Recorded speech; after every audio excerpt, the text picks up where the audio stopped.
Owners of gyms and fitness centers say North Carolina is likely to be the last to let them reopen. They're renewing their push to open as Governor Roy Cooper approaches another key decision on whether to extend phase 2 once again.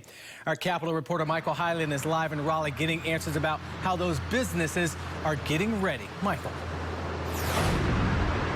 Yeah, here you have Orange Theory, which is closed, and next door you have Cycle Bar, which just started outdoor classes. Both of these places have facilities open in other states, and they say it's time for North Carolina to do the same. Class is now outside at Cycle Bar in Raleigh. General Manager Charlotte Cece says she's ready to get the go-ahead to reopen inside. Because of the strict and swift decisions that our government has made, that's why we haven't had that surge. Gyms and fitness centers largely remain closed in phase 2 of the state's reopening. What I hope to see is that because North Carolina has waited and has waited so long, that the government will have very clear guidelines.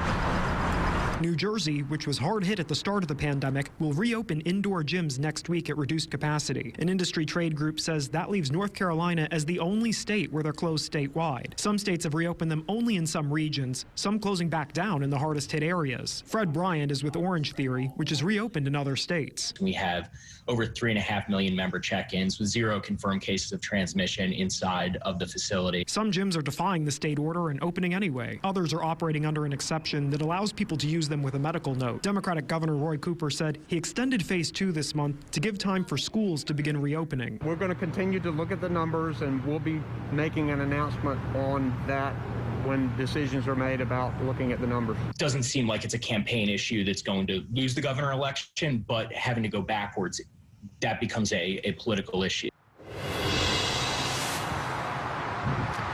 Louisiana is one state that tracks COVID-19 outbreaks in gyms. Out of just over 300 COVID-19 outbreaks that have occurred in that state in non-congregate settings, 5 of them have been in gym and fitness facility type settings. Bryant says he would support that kind of data being made public here in North Carolina when they can reopen to try to increase consumer confidence about coming back. Live in Raleigh, Michael Hyland, CBS 17 News.